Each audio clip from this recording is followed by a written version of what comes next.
When we meet pain with mercy, there is a silent sigh of understanding and relief that can serve the whole world. There is exposed a meaning to life, a connection through ourselves to all others that proposes a balm to the suffering in the world. Stephen Levine.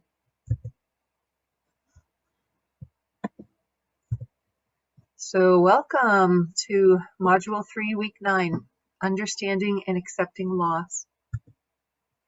We're going to start by lighting our candle and creating a container for grief.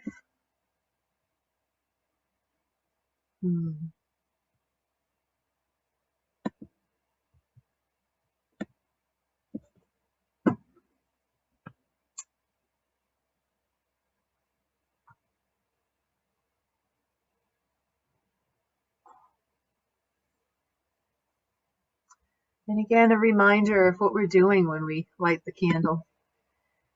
And container for grief, create a container for grief is a symbolic way of acknowledging that there is grief, of normalizing that grief is part of life, and that we symbolically can have a place for that to live at any given moment where we feel like we've released stress and we've healed trauma and we're lightening and we're delayering, unlayering, and we get down, we say, okay, there's loss, and I'm going to look at the things about loss that are just part of life, and I'm going to accept loss. And then what's left is grief. What's underlying all of that, and when we strip all of that away, what's left, what we still feel, all the array of emotions that come with grief. Now we have a container for that.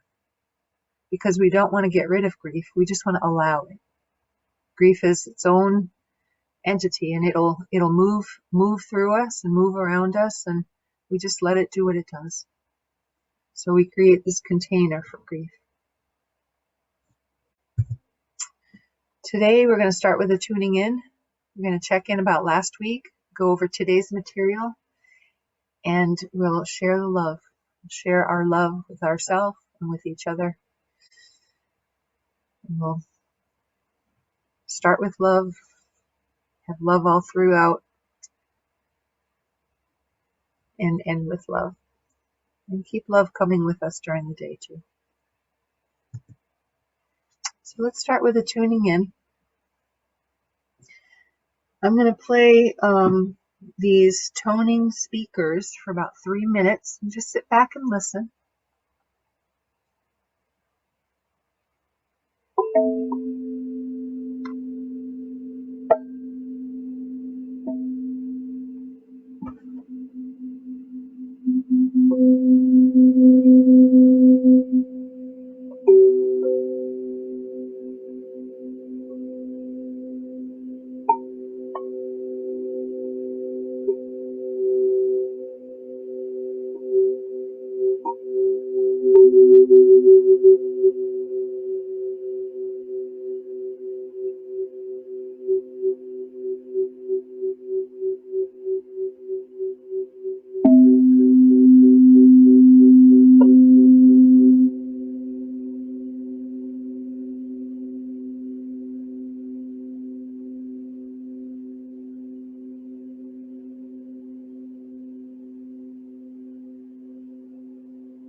All right.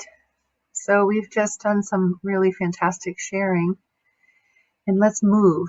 Let's move whatever is still lingering inside. Let's move that.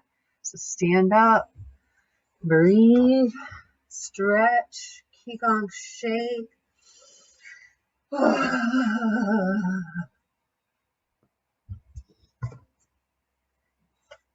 Take care of your energy, your physical body, your mental body, your emotional body.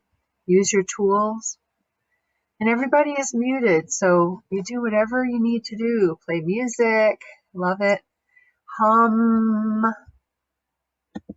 sigh, let go. Shake it out, breathe it out. And you can continue as we start our material for this week, which is understanding and accepting loss. So loss is universal. We all experience losses, and we experience different kinds of losses. And there may be more than one kind happening at the same time sometimes.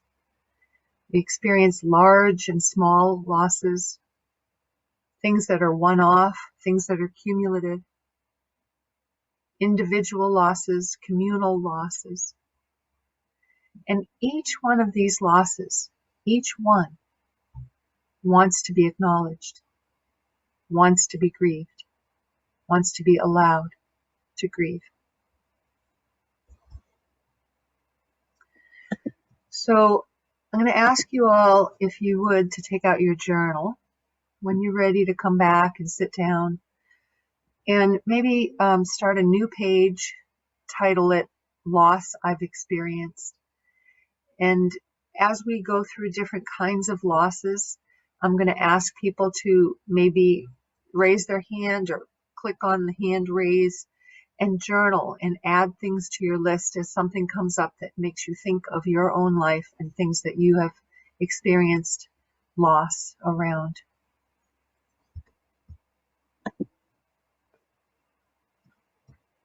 So I'm just going to read each slide. You don't have to look at the slide. You can put up your hand if you can relate. You can journal and add it if it sounds like something that triggers your loss, something for you. Loss of self, soul cuts.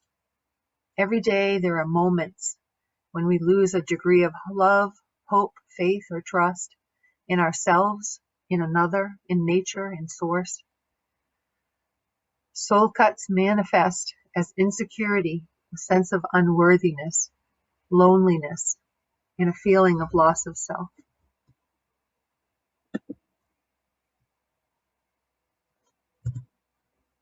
Loss of identity, the feeling of being lost, confused, unsure, unclear, perplexed, disoriented, bewildered. The question of who am I, and I just don't know. I can't put my finger on it.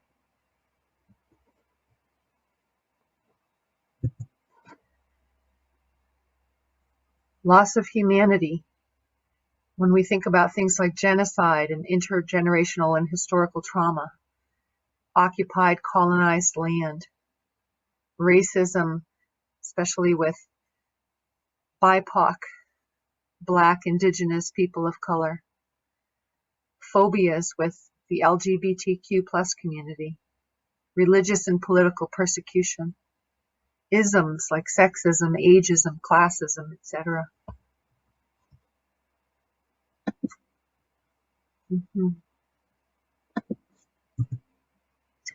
Loss of a feeling of unity, maybe because of the political polarization, the divide that we're experiencing in a lot of places around the world.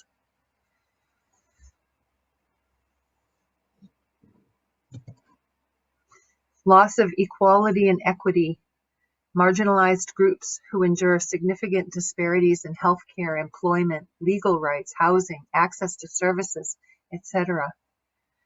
And on the screen, I've put a list of marginalized groups, of other groups that Willie Garrett put together. Willie Garrett still is and was the 2020 president of the Minnesota Psychological Association.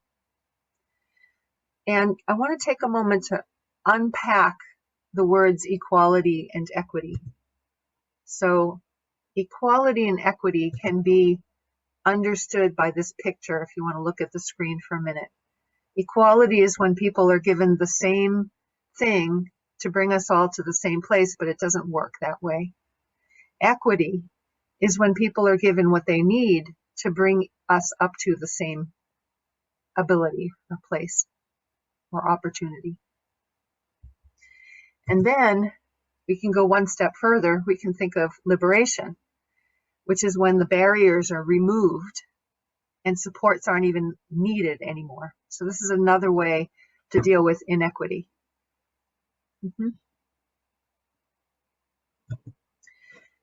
So check in right now.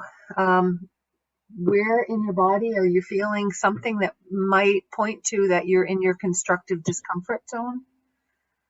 Your growth zone. Growth zone is a good thing. It's okay to feel uncomfortable as long as we're on our learning edge and that's what it feels like. You might even want to journal what's happening in your body right now, when we're talking about loss and we're talking about all these different angles, where you feel any kind of a constriction, tension, anything.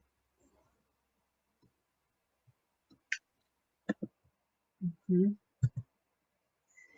Loss of innocence, safety, energy, loss of a dream, loss of a lifestyle, loss of culture, loss of a home, loss of connection. And, some of these losses may be positive.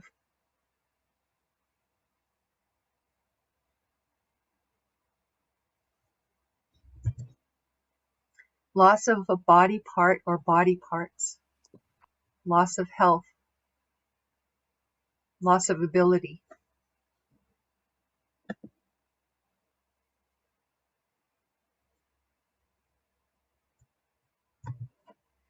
Loss of a beloved pet.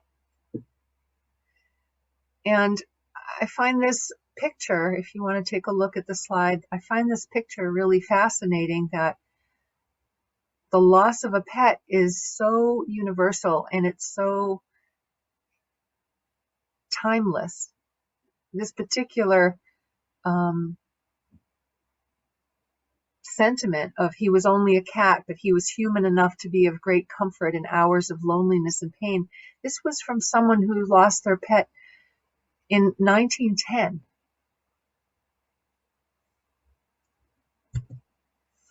Loss of opportunity and missed opportunity. Jonas, would you like to speak to this?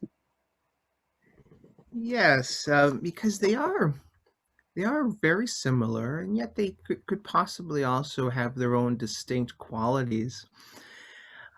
I'm thinking about, and as I share these two examples from my own life, I encourage all of you to really think about examples from your own life of loss of opportunity and missed opportunity. When I was a young boy, I was probably 5 or so, I was visiting my cousins with my brother, and it was getting late into the night. My cousins were in bed, already sleeping, waiting for my parents to come pick us up. And there was this one particular toy that my brother was playing with, and I really wanted to play with it. It was just the coolest toy. I don't know. It had slime with it. Boys love slime. I don't know. I really wanted to play it. My brother, I kept asking. I kept asking, can I play with the toy now? He said, not yet. And he just kept saying that, not yet. But as soon as our parents showed up, he said, okay, you can play with it now. But then we had to go home. It was a lost opportunity. I think I cried, because, it was a lost opportunity. But then years later, but what I liked about that was I did speak up. I had spoken up several times. Now, when I think about missed opportunity, I think about those times when we don't speak up. I think about the times when we miss the opportunity, perhaps because we weren't aware of it at the time, or perhaps we had some sort of internal hang up around it. And I'm thinking about when I was a teenager, I went to a dance with Stephanie. Oh my goodness, Stephanie. She was she you know you know what it's like to be in love when you're a teenager. And we were at a dance, and even though she was my date, I couldn't muster the nerve to ask her to dance with me. I had all these hookups around. Well, who am I to ask Stephanie to dance? And meanwhile, she's just waiting for me to ask, when all of a sudden someone else comes up and asks Stephanie to dance. And I was like, who does this guy think he is? I still remember his name, Chris Ross. So there I am, sitting on the sidelines, watching everyone else dancing, living their lives, happy-go-lucky. And meanwhile, I'm just sitting saying, why couldn't I just speak up? Why couldn't I use my voice, express what I wanted? It was a missed opportunity. And to this day, I remember these words very distinctly. Stephanie came up to me when the song was over, and she said, if you want to dance, all you have to do is ask. And can't we apply that to so many things in life? If you want something, ask for it. So those are what I think about lost opportunity and missed opportunity. So I encourage you, in your journal, just jot down some ideas about examples from your own life, but also what you might be able to do and think about moving forward to avoid those hookups. Thank you for letting me share. Thank you, Jonas. Great examples. Thank you so much. You're welcome. So sometimes I want to note that sometimes it's not about loss of something, that you had something and then you lost it. Just like missed opportunity, sometimes it's realizing I have a lack of something. Especially those who are in more marginalized groups who have had a lot of disparity in their life because of the environment, because of, racial injustice and the systems, for instance. So there could be a lack of experience. All of a sudden you realize I didn't have the same opportunities as others. Lack of experience, knowledge, resources, intimacy, privilege, finances, ability, trust. Lack of trust is a big one, etc. Whatever comes to your mind. And then there are developmental milestones. So when we hit developmental milestones, there's a sense of losing one's prior self-identity, and sometimes that's jolting. When we don't hit developmental milestones, there can be a sense of not being a part of the norm and included. So, for example, I have a friend, we were having a women's group meeting, and I was grieving the loss of my daughter, and everybody was supporting me. And all of a sudden she said, it's not always about loss of someone and something. Sometimes it's about, and she started explaining how her son, who is has got Down syndrome, misses every single milestone that his peers hit. And every time that happens, she grieves the loss of her son hitting a milestone. So that's just an example of some of the losses that if we don't experience that personally, that other people might be experiencing too. And maybe you experience that personally too. Don't know. Loss from separation or divorce, family strife. And I think some people have talked in here about, having, feeling the separation between people in the family who aren't talking to each other. Loss from a friendship ending. Loss of freedom due to incarceration, migration, political and religious freedom, addiction, that loss of being able to have agency over our moment because the addiction is calling. Loss of freedom from manipulation. And I want to point to like the media manipulates us, and social social things like Facebook and things like that manipulates us. It puts us into a category using algorithms, and we only get information. We are manipulated because of the algorithms. And I would suggest, if anyone hasn't seen on Netflix, there's The Social Dilemma, is a documentary that I highly suggest. It's a bit disturbing because it's so true, and it's very informative, and I think we all need to know these things. So if you haven't seen The Social Dilemma, I saw some arms going up, like, yes, it's a good one. Yeah, check that one out. Loss of a healthy environment, loss of species, loss of an ecological self. And I'm going to play for us this 2.5-minute trailer of a movie that I suggest everybody see. It's a gorgeous movie, but it really speaks to this well.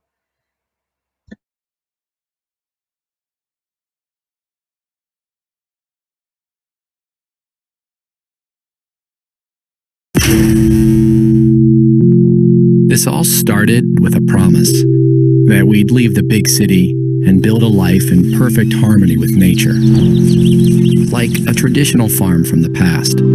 Here we are, Apricot Lane Farms. Molly and John are very happy about this. What do you think of this, Todd? This is what we're fighting. Our version of a farm would be different.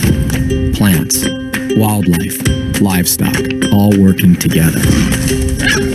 Here they are, Emma the pig and Mr. Greasy the rooster, friends for life. We wanted to believe that everything had a purpose. We had our plan. And nature had hers. This feels overwhelming. But even the pests have a role to play. And these are the opportunities that fuel our farm. They told us we were crazy. And sometimes they were right. Breaking news in California, 6 major wildfires. I can see a lot of smoke. We're starting to face new problems. Knock that fever down and then just pray. We just don't have answers for. I hung my heart out to dry. Our land reawakened. On rooftops. This is a large chicken egg.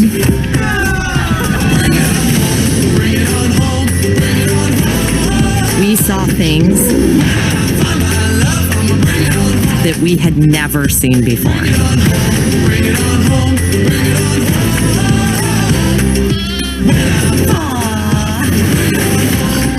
Have you washed your hands, John?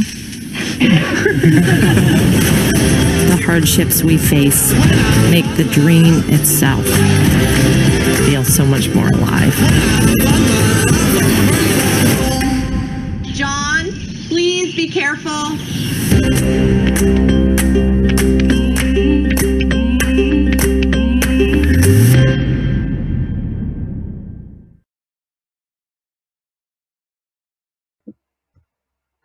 So The Biggest Little Farm, check it out if you can.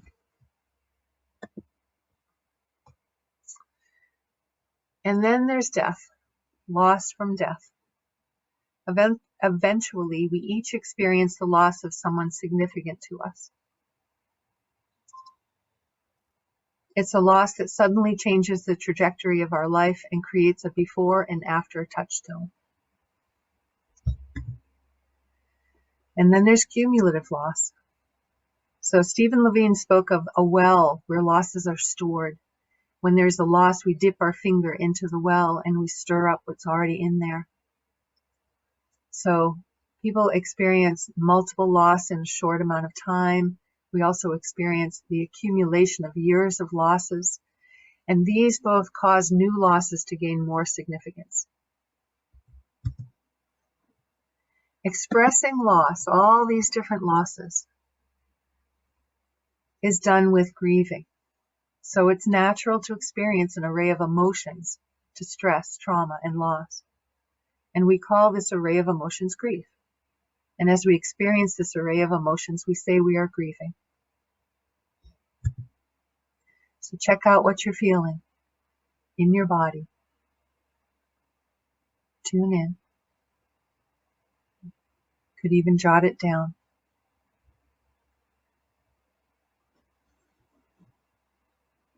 There may be more than one thing going on in different parts of your body.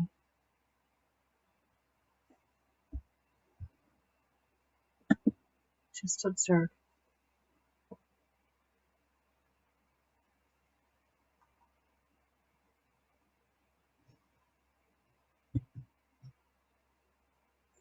Notice if you're in your constructive discomfort zone.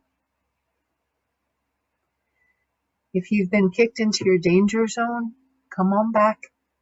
Breathe. You're right here. Be right here. Bring yourself into the present moment where you're safe. Bring your breath in to those places that are feeling constriction or tension or fear, and invite release.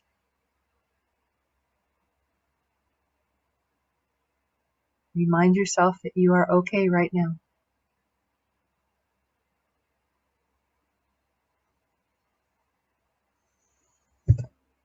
And you might want to do something. Self-massage, breathe, hum, qigong shake, lengthen, widen, undo.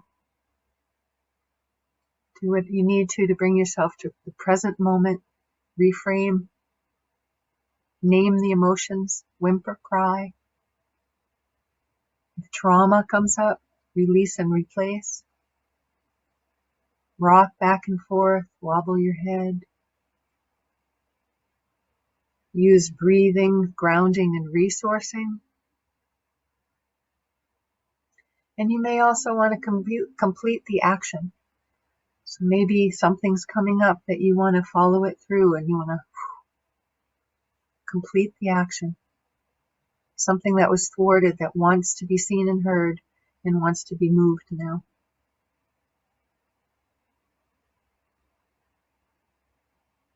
Facing it is what we call clean pain. So we always want to start with our self-care and settling and move through clean pain from a settled place. Stand up, breathe, stretch.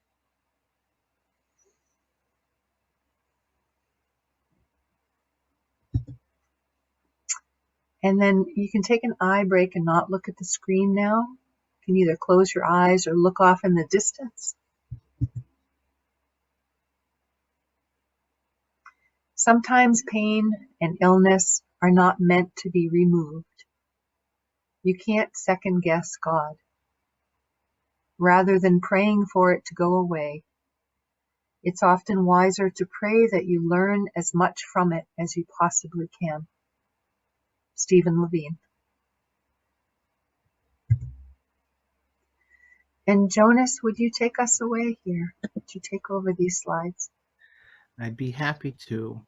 This slide is all about building tolerance, and it's the words will probably sound familiar to a lot of you. Grant me the serenity to accept the things I cannot change, the courage to change the things I can, and the wisdom to know the difference. We know these words, of course, as the Serenity Prayer. They're attributed to the theologian Reinhold Niebuhr. I don't know if I'm saying his last name correctly, Niebuhr. However, the spirit of these words can be traced back for centuries. Within every generation, there's been some version of this. And so going back to the 1800s, we have, "Blessed is he who has learned to bear what he cannot change and to give up with dignity what he cannot save." Going back to the 1600s, "For every ailment under the sun there is a remedy, or there is none. If there be one, try to find it. If there be one, try to find it. If there be none, never mind it. That's a Mother Goose rhyme. Going back to the 11th century, at the end of all understanding is realizing what is and what cannot be, in the consoling of what is not in our power to change. And going back to the 8th century, centuries ago, if there is a remedy when trouble strikes, what reason is there for dejection? And if there is no hope for it, what use is there in being glum? Within every time, there are some words to describe to that generation what we hold to be so dear about building tolerance. Thank you, Jonas. You're welcome.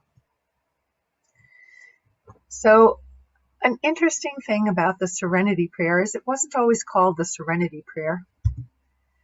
It actually was a poem written by Reinhold Niebuhr.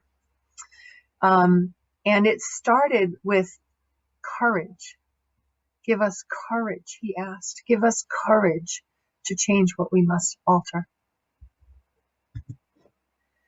He also speaks to presence in the next stanza.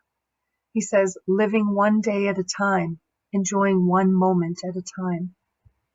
Which brings us back to a lot of things we've been talking about that are helpful to bring ourselves into the present moment. He also adds acceptance. Accept hardships as the pathway to peace. I find this a difficult concept, and maybe you do too. So I want to kind of delve for a moment into The Guest House, a poem written by Rumi back in the 13th century. And if you just want to close your eyes and listen, you may have heard this poem before, maybe not, but you'll hear it again now. So just take it in. Let it swim around you. This being human is a guest house. Each morning, a new arrival, a joy, a depression, a meanness. Some momentary awareness comes as an unexpected visitor. Welcome and entertain them all. Even if they're a crowd of sorrows who violently sweep your house empty of its furniture. Still, treat each guest honorably. It may be clearing you out for some new delight. The deeply challenging thought, the shame, the malice. Meet them at the door laughing and invite them in. So I invite you to wonder about that and relate to it or argue with it and do some journaling about the guest house and how it's affecting you.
And take about a minute more to finish up this particular thought. You can come back to your journaling.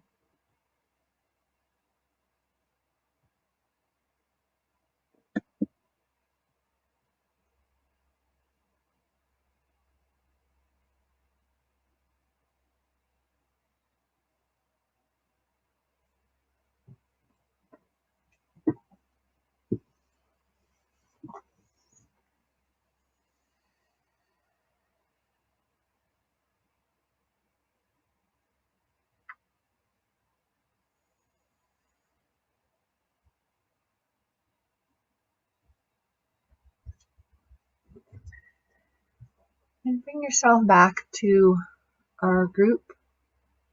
Put the journaling on hold.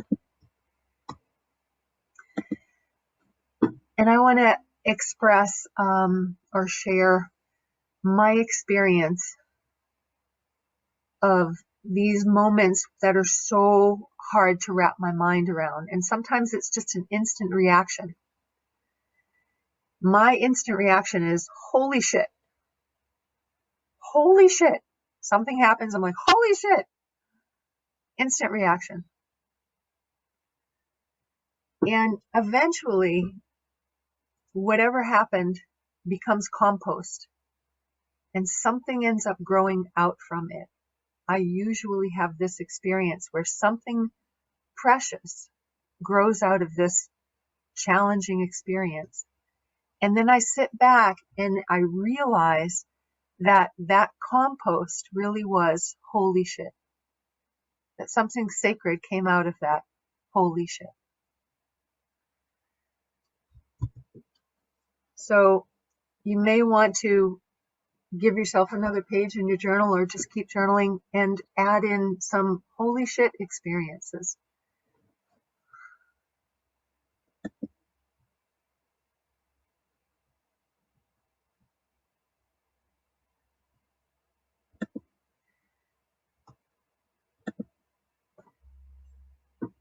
And while you are journaling, or if you want to pause your journaling, I'm going to talk about what I like to call loss and found. So often there is loss, and then there's something in the loss that we find. So it's not lost and found, it's loss and found. And I want to speak to a few people who you may or may not have heard of. Some of them you definitely have heard of, who have in history been renowned because of their loss and found experience. So being that I've talked quite a bit about psychosynthesis, I thought I would pull in a little bit about Roberto Assagioli, who founded psychosynthesis. So the thing that you may or may not know about Assagioli is that he advocated for peace in a time and places that people didn't do that. And in 1938, while advocating for peace, Assagioli was arrested and imprisoned and placed in solitary confinement for a month during that imprisonment, during Mussolini's fascist government era. And it was during his month in solitary confinement that Assagioli says it was an opportunity for him to investigate further the inner areas of consciousness in such a way that he discovered new things. He discovered his understanding of the will, which is a huge part of psychosynthesis and what he teaches and his theories, where it comes from and where it ends up and where it's going. This understanding of the will, because he found that he himself was the one who was choosing how to react to his imprisonment. And so he talks about this experience as giving him great peace, deep, deep peace, and a felt sense of aliveness that he hadn't experienced before that. Viktor Frankl is another example of someone renowned in history who's gone through great loss and found some kind of a treasure in that for the rest of us. So Viktor Frankl is a Holocaust survivor, or was, and he devoted his life to studying, understanding, and promoting meaning. He wrote Man's Search for Meaning, which some of us have read, some have heard of. And he went on later to establish a school of existential therapy called logotherapy, based on the premise that man's underlying motivator in life is a will to meaning. A lot of us have heard of Nelson Mandela. His real original name is Rulalaha. I hope I am doing him justice by saying that correctly. And many of us realize or know that Nelson Mandela led the drive to end apartheid in South Africa and became its first Black president, and was inspired to endure and thrive 27 years of political imprisonment by repeating this poem. Richard, will you read it for us? Certainly. Now, I'll pause. Out of the night that covers me, black as the pit from pole to pole, I thank whatever gods may be for my unconquerable soul. In the fell clutch of circumstance I have not winced nor cried aloud, and under the bludgeonings of chance my head is bloody but unbowed. Beyond this place of wrath and tears looms but the horror of the shade, and yet the menace of the years finds and shall find me unafraid. It matters not how strait the gate, how charged with punishments the scroll. I am master of my fate. I am captain of my soul. I want to note that I talked about 3 men in our history who are no longer with us. So I wanted to bring in some women who are with us. Some you may have heard of, some you may not. But these are women who have experienced a great deal of loss and found incredible things. Not in spite of, but because of. And I'm not going to go through each one, but I encourage you to come back and read these slides. And also on the bottom of each slide, there's a link to this UN Women site that gives information, this information, and more. More women are on those slides.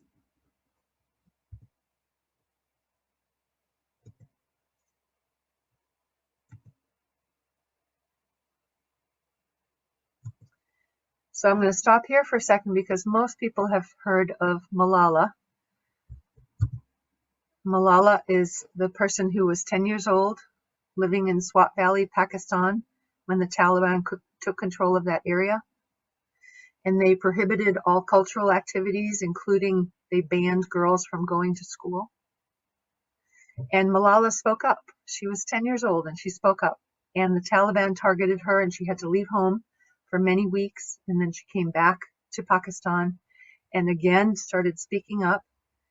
And for years she did that. And then what most of the world, and you may have heard of, knows about, is that on October 9th, 2012, 15-year-old Malala was shot by the Taliban. She got a gunshot wound to the head and the neck. It changed the configuration of her looks, and she came back from that. Next year, on his 16th birthday, she stood at the UN and spoke to the world and pleaded for the world, for all of us to come together and fight for every girl's right to education. And the following year, at the age of 17, Malala won the Nobel Peace Prize. So another amazing example of someone who's still with us, the lost and found. And many more examples, amazing, amazing things that people have done through all odds.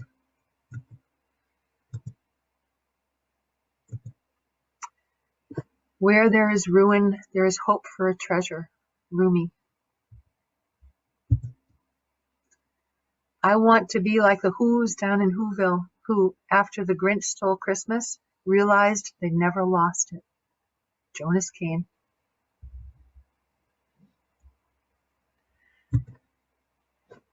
So we're going to spend some time right now journaling. What have you lost and found? What treasure have you found in the ruin? And I'm going to take us off of the screen. And I'm going to stop the recording.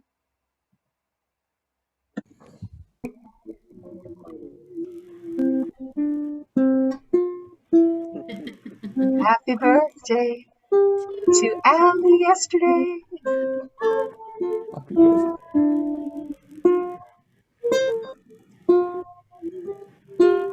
Happy birthday. Thank you, Jonas. I love you. Thank you for playing. I love you. Happy solar return. Love Happy you, birthday, Nancy. Allie. Love you, Thank Allie. you so Love much. you, Jonas. Love you, Richard. Thank you Love for you, your Pat. you. Love you, I'll Your Remy. see you belly back. dancing Hello, thank yesterday. you Allie. so much. Remy, I'm so sorry Mommy, I you love you. got bitten. I hope you get better. Richard, so good to see you. Bye, Cat, wherever you are. Love you. Mwah.